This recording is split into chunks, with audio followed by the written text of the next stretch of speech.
오늘은 스바냐 3장 17절 말씀 보겠습니다.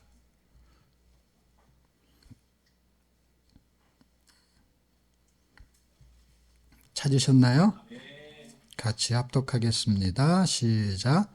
너의 하나님 여호와가 너의 가운데 계시니 그는 구원을 베푸실 전능자이시라. 그가 너로 말미암아 기쁨을 이기지 못하시며 너를 잠잠히 사랑하시며 너로 말미암아 즐거이 부르며 기뻐하시리라 하리라. 아멘. 스바냐, 우리가 구약 성경에는 역사서가 있고 그 다음에 시가서가 있고 선지서가 이렇게 문학적으로 세 개 큰 부류가 되어 있습니다.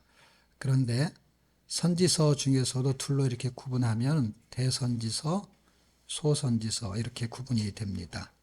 그 스바냐는 이제 소선지서 12권 중에 이제 한 권에 해당이 되고요.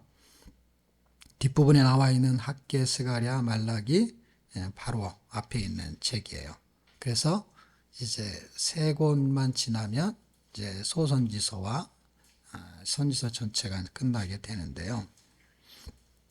우리가 이제 창세기서부터 한 주에 한 권씩 출발해서 지금 여기까지 왔습니다.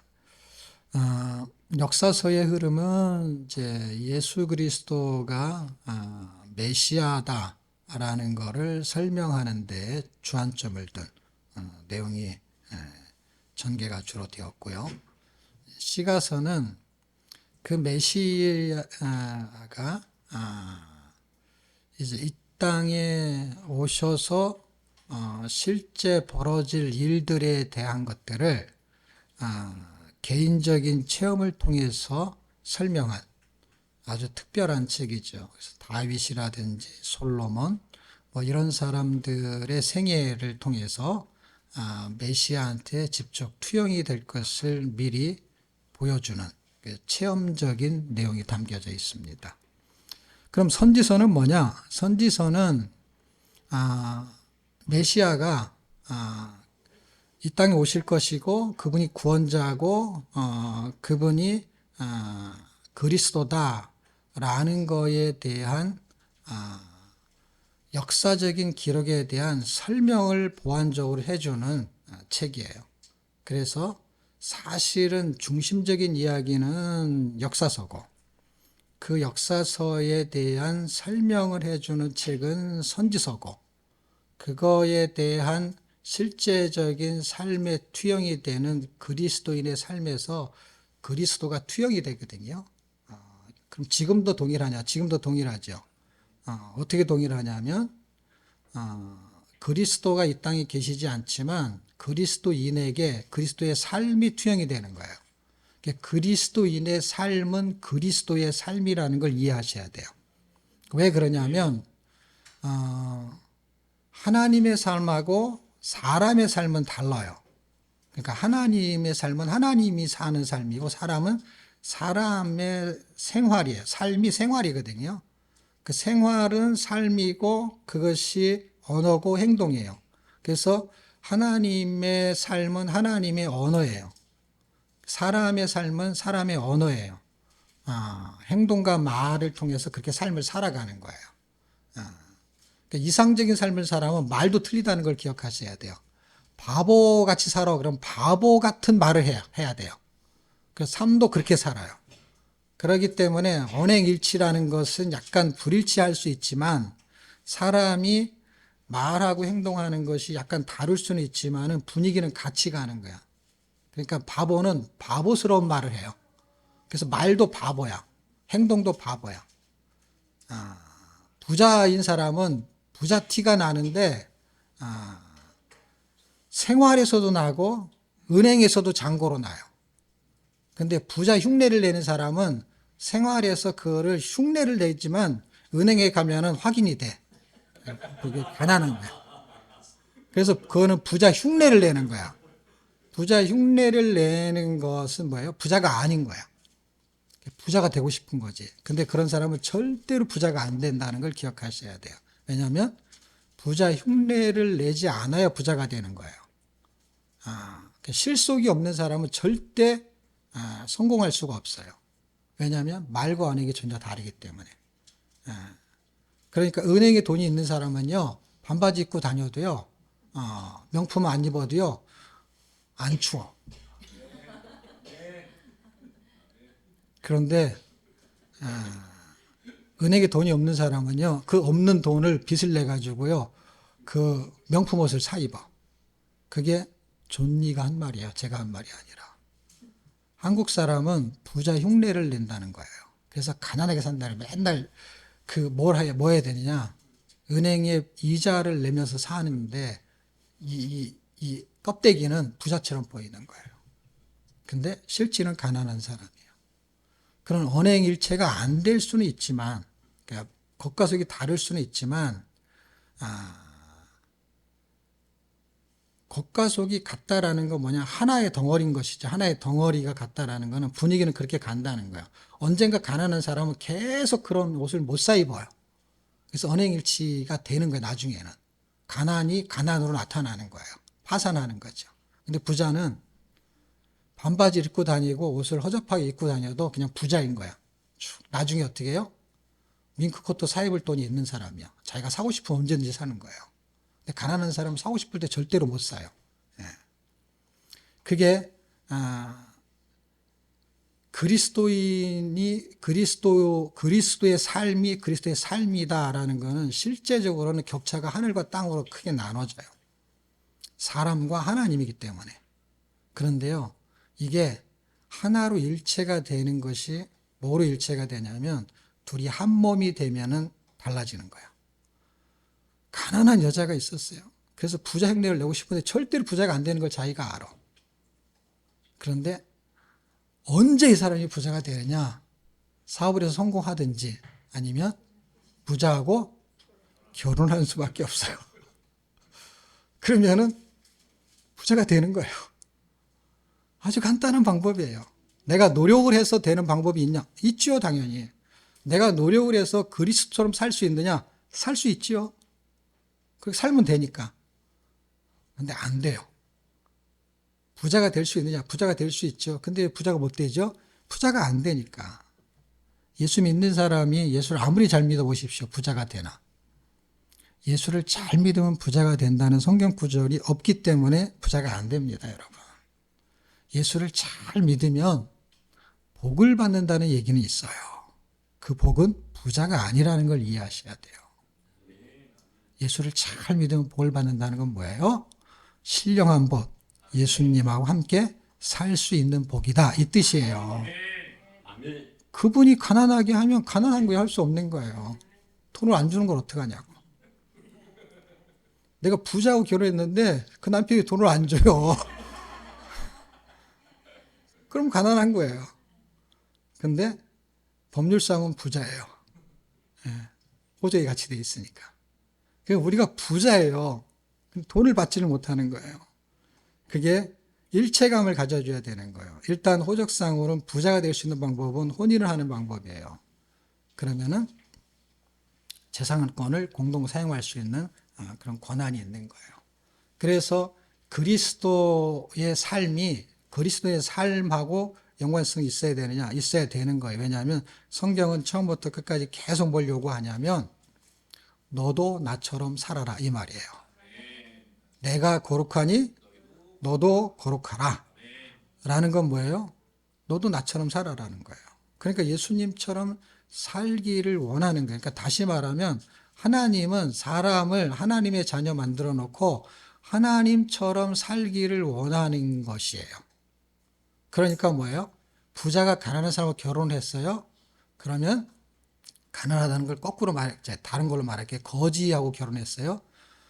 부자가 거지하고 결혼하면서 목적이 뭔지 아세요? 거지처럼 살지 말아라는 거예요. 어떻게 살길 바라는 거예요? 부자로 살라는 거예요. 그 전에는 어떻게 살았어요? 부자처럼 살았어요. 그러니까 지금 어떻게 살아요? 우리가 예수 믿는 척하면 살아요.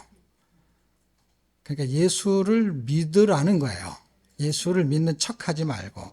그러니까 부자처럼이라는 건 뭐냐면 부자는 아니라는 거예요. 부자 흉내를 내는 거지. 그 무슨 얘기예요? 예수 믿는 흉내를 내는 거지 예수로 사는 건 아닌 거예요. 그게 어떻게 가능하냐? 그게 일체감을 가지면 가능한 거예요. 어떤 거예요? 부자의 가치관을 가지면 가능하죠. 가치관을 바꿔야죠. 가치관을 바꾸지 않으면 계속 흉내만 내는 거예요. 흉내만. 왜? 그렇게 살고 싶은데 안 되니까 흉내라도 내는 거예요. 근데 그 사람은 절대로 부자가 안 된다니까. 예수님처럼 살려는 흉내를 내는 거는 이런 장점은 있죠. 흉내를 내다가 그렇게 사라지면 좋은데 가치관이 안 바뀌면 사라지진 않아요. 가치관이 껍데기에다가 두면 안 사라진다는 거예요. 근데 가치관이 껍데기에다 주지 않으면 어떻게 해요? 당당할 수가 있는 거예요. 가난해도. 그 가치관이 안 바뀌면은요, 부자 옷을 입어야만 창피하지 않다. 그러면은 그거는 절대로 부자가 안 돼요. 근데 창피하지 않으면은요, 허접한 옷을 입어도 창피하지 않으면 그 사람은 부자가 될 가능성이 있어요. 가치관이 바뀌었기 때문에. 네. 돈을 어떻게 써야 되는지 아는 사람한테 돈을 주는 거니까, 하나님은. 청지기의 직분이 뭐예요? 쓰지 못하는 사람한테는 안 준다는 걸 기억하셔야 돼요. 아이한테 큰 돈을 왜 안 맡겨요? 쓸 줄 모르니까 그거 가지고 막 그냥 사탕 하나 사 먹으니까. 그런 바보한테 돈을 부모가 맡길 일이 없지요. 절대로 안 맡겨요. 우리는 수치만 계산할 수 있는 거지 돈은 거기다 똑같이 쓴다니까. 알사탕 하나에다가 돈을 쓴다니까요. 세상의 거에다가 돈을 쓴다니까. 그러니 돈을 못 맡기는 거죠, 하나님이. 세상의 부모도 자식한테 돈을 안 맡긴다니까요. 돈을 쓸 줄 모르는 자식한테는. 그 아이가 50, 60이 돼도 안 준다니까요. 왜? 나이만 먹었지 돈 쓸 줄을 모르니까.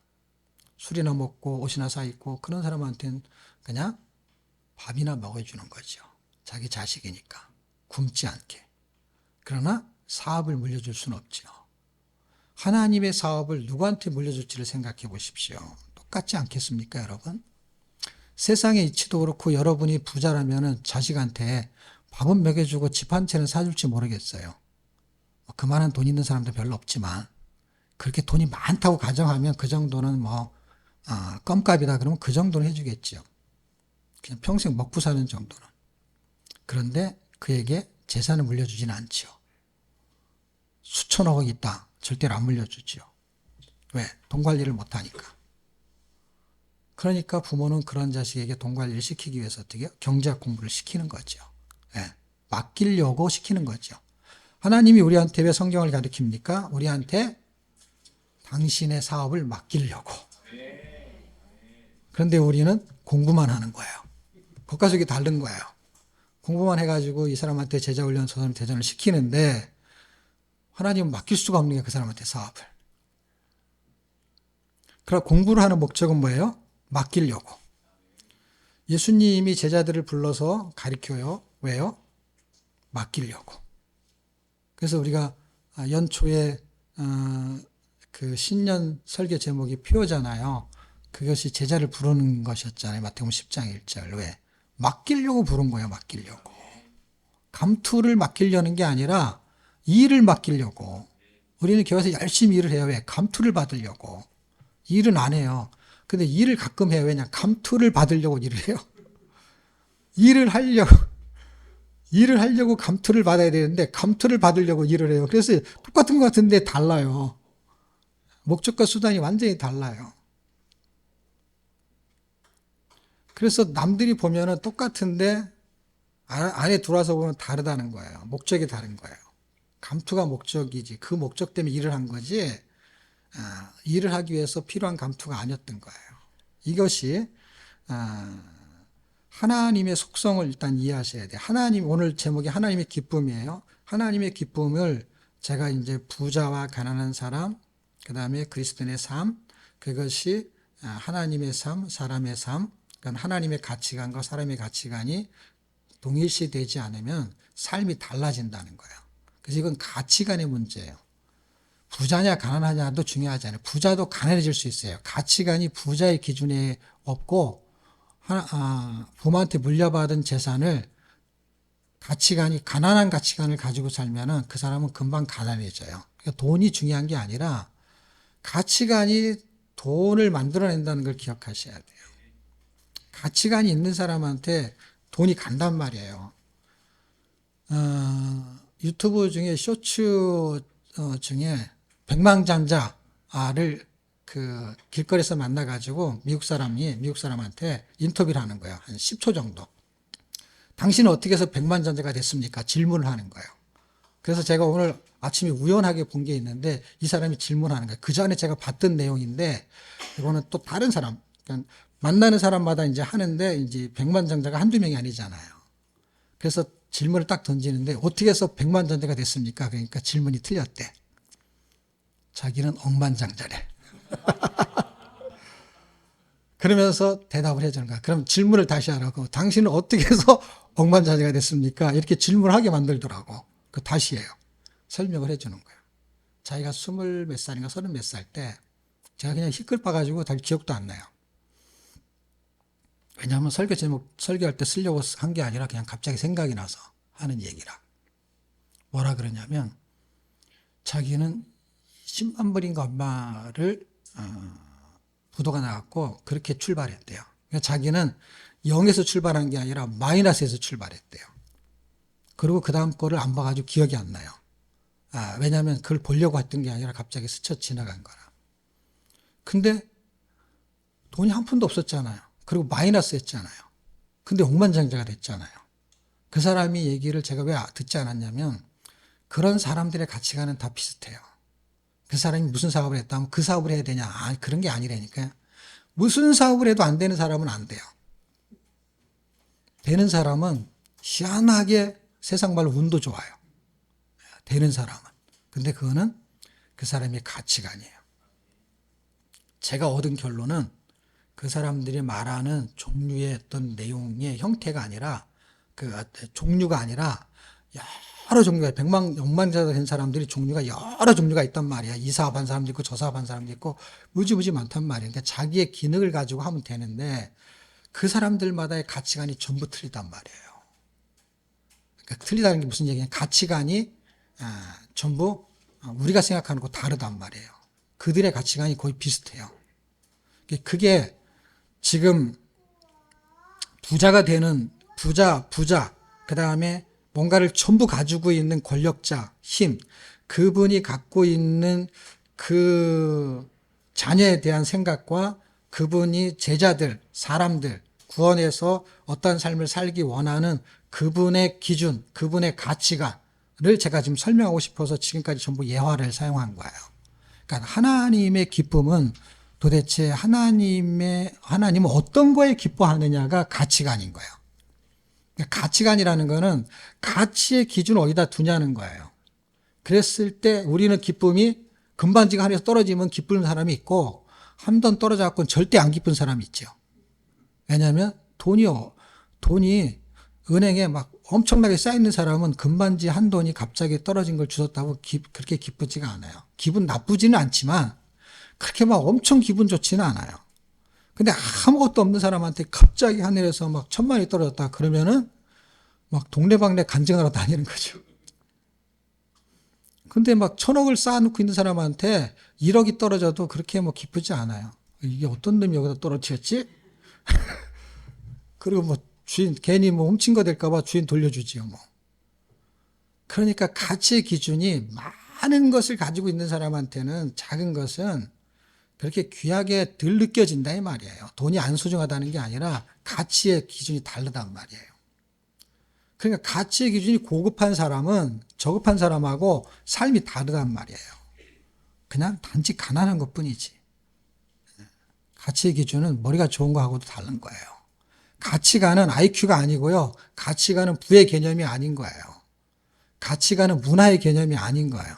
가치관은 그 사람이 갖고 있는 정체성을 말하는 거예요.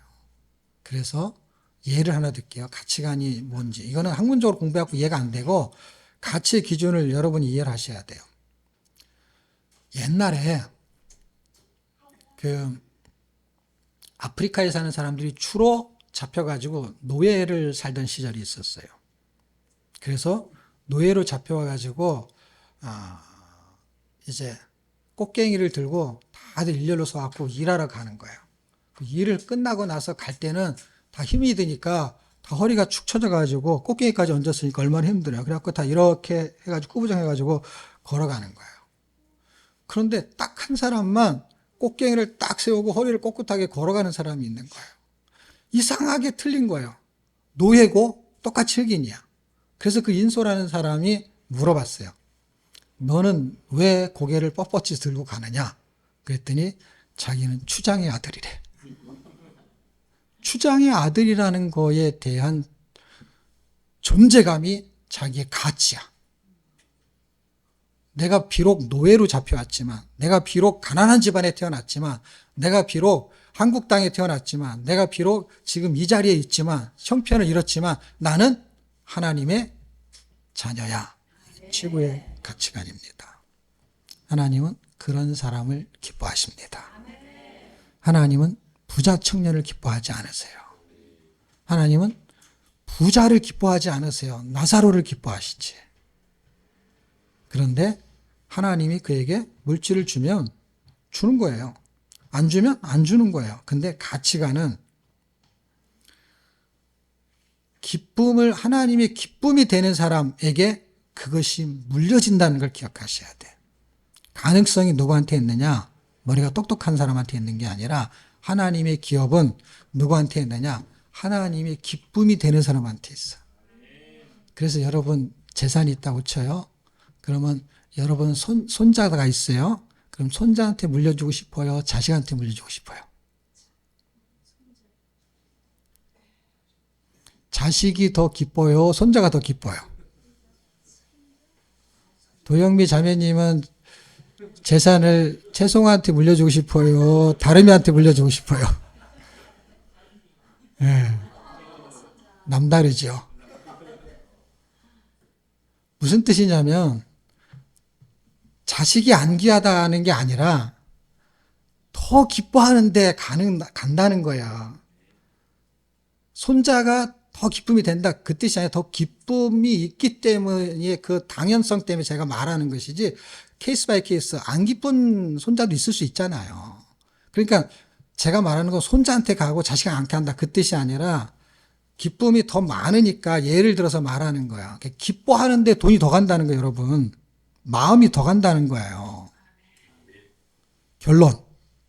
제가 이 역사적인 얘기도 좀 다 해야 되는데 오늘은 그 예를 들다가 시간이 다 가가지고 스바냐서는 예레미야하고 같은 시대고 하박국하고도 비슷한 시대고 나훔하고도 비슷한 시대예요. 그리고 요시야가 왕을 했을 때 시대의 그 분위기예요. 근데 요시야가 죽으면서 남유다는 이제 멸망의 기로에 있는 거예요.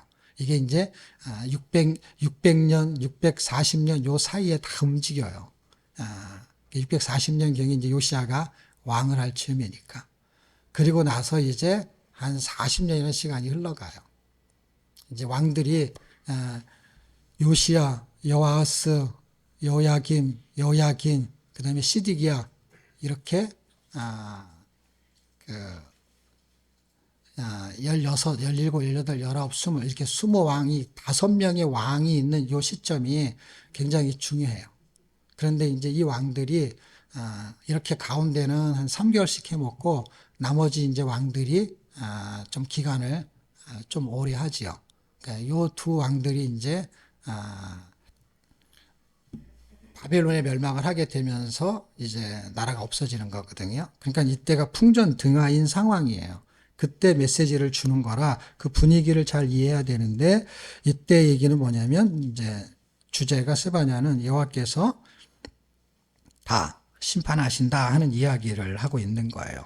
그런데 심판을 하는 중에 세상이 멸망하고 있는데 내 자식도 거기에 낑겨 있는 거예요. 낑겨 있는데 그 자식을 살리고 싶은 거예요. 그래서 하나님이 어떤 방법을 쓰시냐면은 심판하실 때에 그 자식이 그 심판의 칼날에, 심판의 재앙에 피할 수 있는 기회를 내야 되는데 그거를 우리는 이렇게 생각해요. 하나님이 우리에게 뭔가를 주면은 피할 길을 예비하사. 기억하시죠? 그게 구약에도 있다는 걸 기억하셔야 돼요. 2장 3절. 자세히 설명하기는 곤란하지만 제가 시간을 다 허비해서 어쨌든 초점은 하나님의 기쁨이 되는 게 가장 중요하다. 왜? 그래야만이 뭐가 떨어진다? 콩콩물이 떨어진다. 콩콩물이 떨어져요. 여러분, 부자 옆에 살면 콩콩물이 떨어지는데 부자가 싫어하면 콩콩물 안 떨어져요, 여러분. 부자하고 친해야지 떨어지는 거지, 그나마.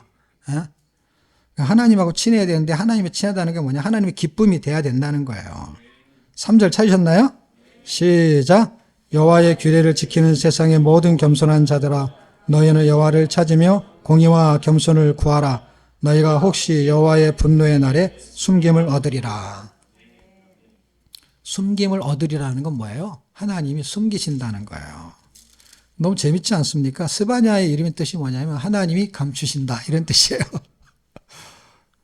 스바냐 이름의 뜻이 하나님이 감춘대요. 그러니까 우리를 감추는 거예요. 여러분, 막 다름이가 잘못해갖고 송아자매가 한 대 때리려고 그러면 할머니가 감추잖아요.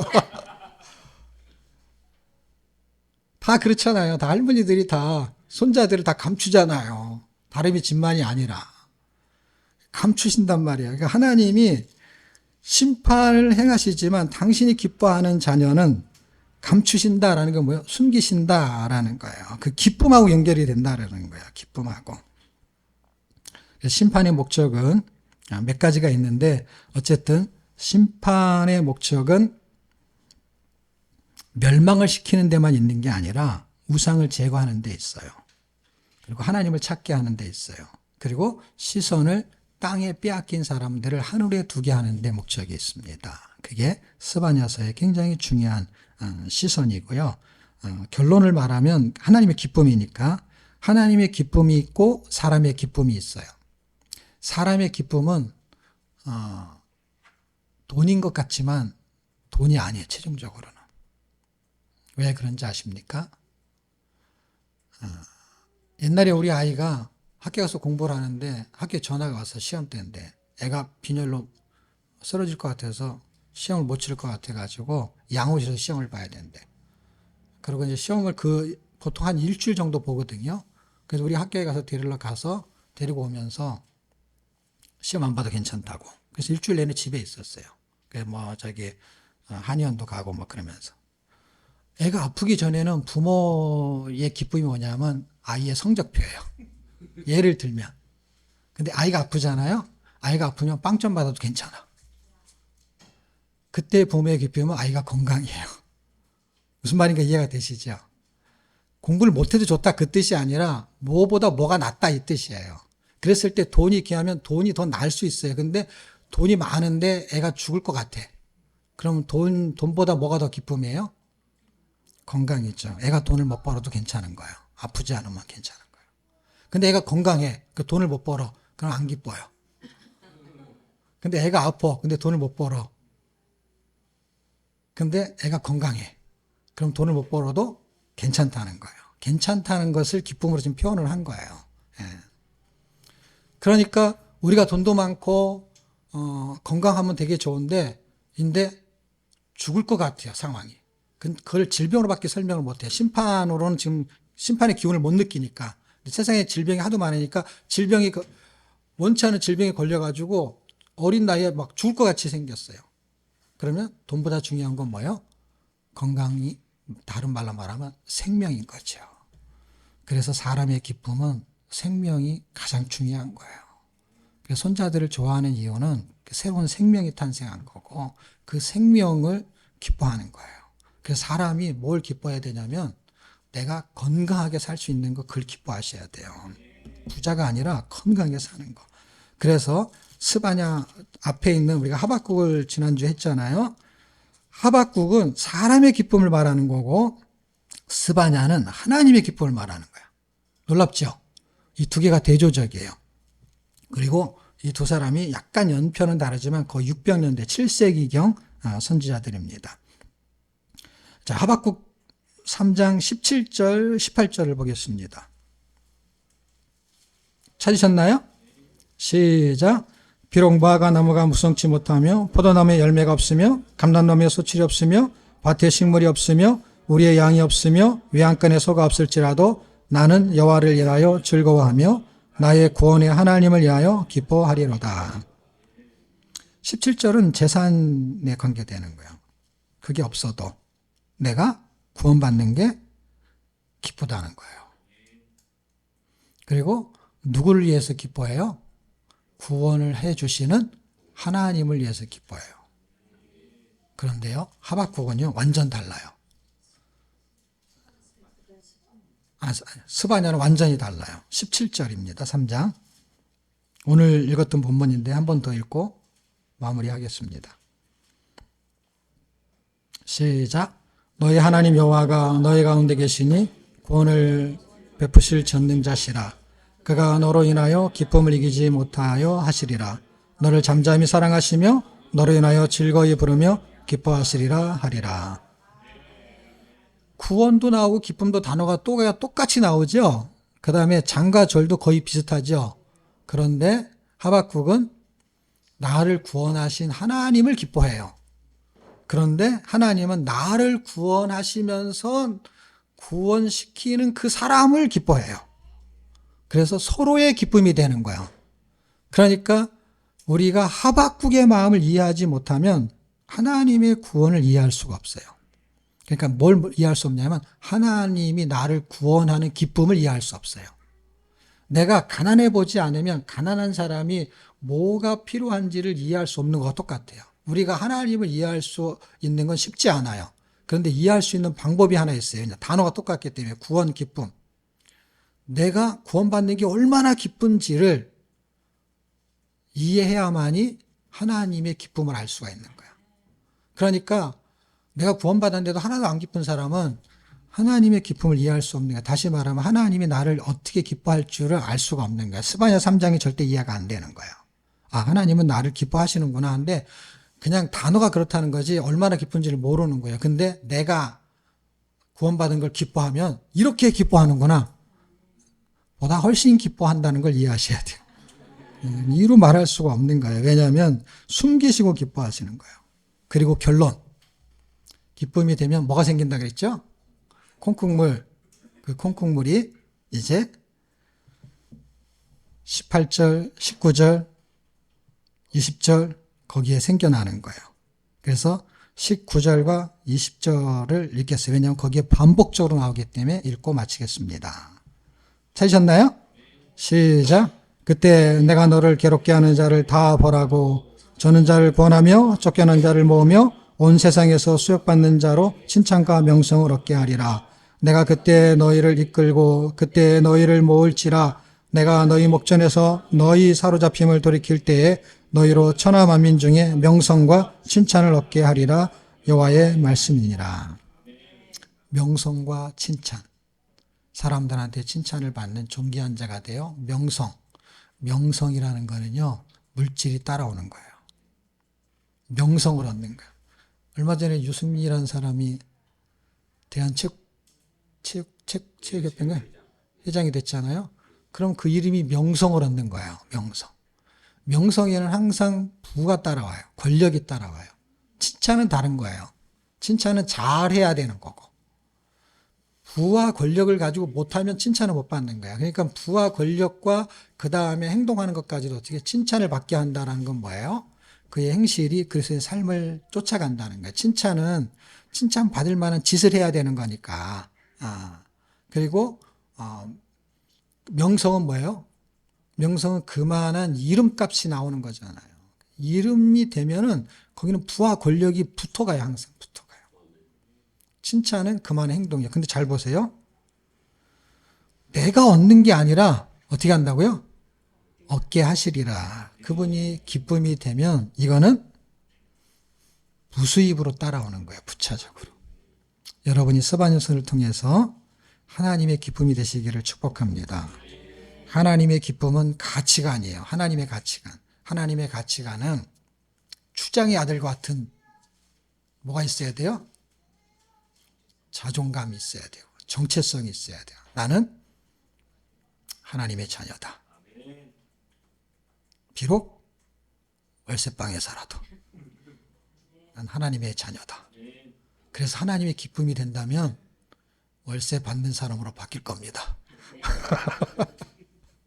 월세 내다가. 그게 하나님의 기쁨이에요. 칭찬과 명성. 그런 한 해를 살아가시기를 주의 이름으로 축복합니다.